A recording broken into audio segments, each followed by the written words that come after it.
Very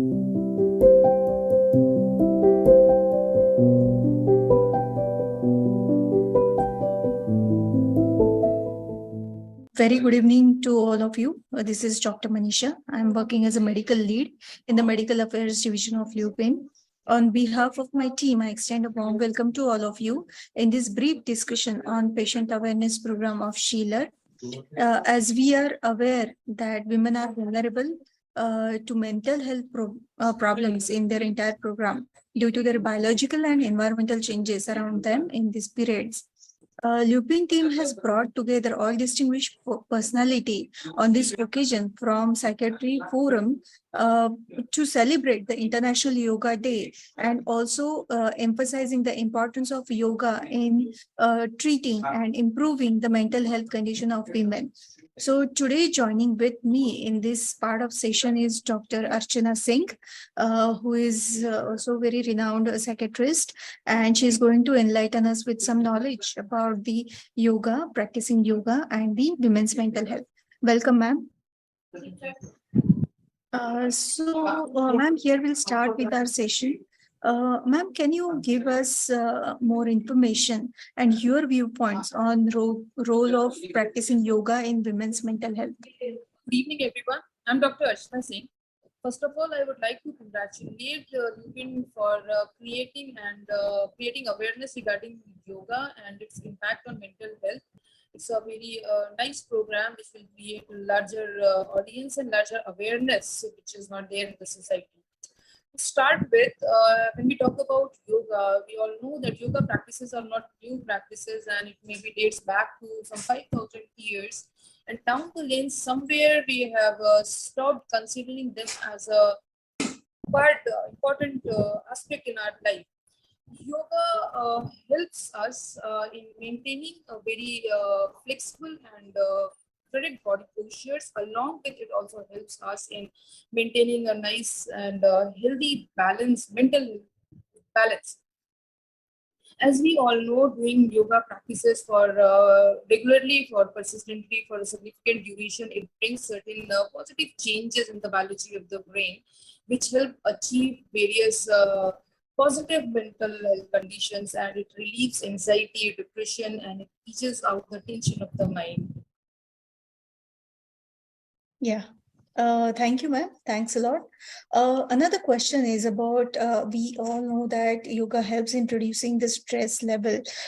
So can you tell us how exactly practicing this type of exercise or this type of body soul, balance will help in reducing the stress levels in patients like anxiety, depression?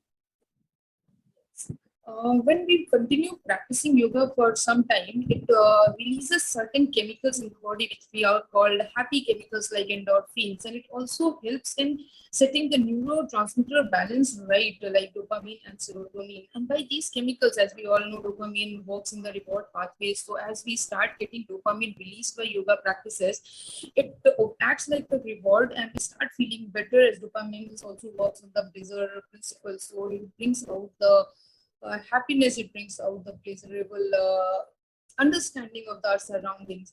And because these happy chemicals are released, they will balance the mental health conditions, and it reduces the stress level and reduces the tension, eases out stress and anxiety by changing the neurobiology of the brain.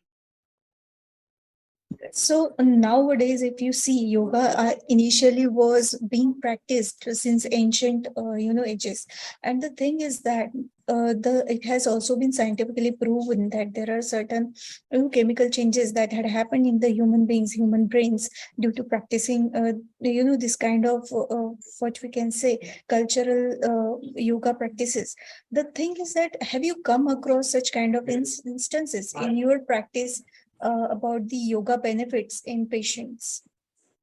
Yes, me and my center, we are promoting yoga, and I also run a center over here where many patients of mine are continuously attached with us and who are doing practices. So what I see is that I was treating them for quite a long time, but when they start having these yoga practices on a regular basis, the number of medications on which they were maintaining usually goes down, and some of them were able to stop medications altogether and managing well after their depression and anxiety was over.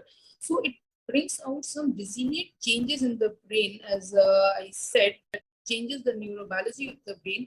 So the persons who are suffering from depression or anxiety, their brain finds themselves more resilient for further episodes of the attack, and they maintain a healthy life for quite long time before further relapses.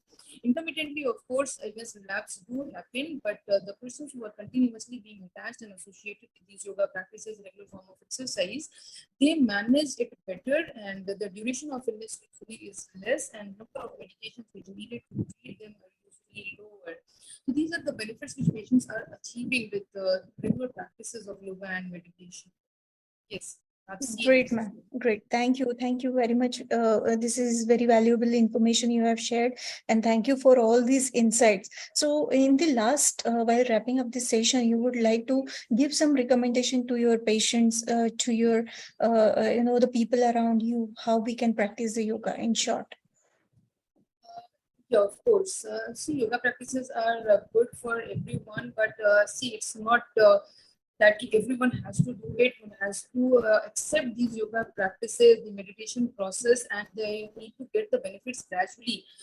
Usually, what happens is most of the time we are in haste to reap the benefits, and usually don't come, and then we feel frustrated and irritated that it's not happening, it's not working for me, and probably this is not for me. But yoga, what it needs is patience. Yoga and meditative practices need patience, and it takes time to put their efforts. So need to continuously doing it. Persistence is the key. We need to be perseverant, keep on doing it for a long period of time to have these benefits. So I advise you, when you start, continue for a long time. Don't just drop it. Don't get disheartened if it is not working now and then, because it will take some time. And also, I'll tell that the women usually have large part of women ignore their mental and physical well-being. These practices are very good for them.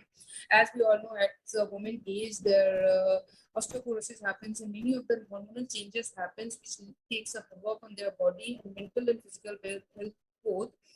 And I'll give a message to all the women to start this yoga, meditation, and some form of exercise to have a healthy lifestyle and better health with all physical and mental for long time. Thank you. Thank you, ma'am. Thanks a lot. So, I would like to, express my gratitude for, coming here from your busy practice and sharing these insights and valuable pearls on Yoga Day. And that will be truly a celebration, from perspective of that one kind of, the physician or kind of psychiatrist telling the importance of yoga to the people around. That will help us re-emphasizing the importance of yoga in general public. Thank you, ma'am. Thanks a lot. We'll wrap up the session here. Thank you.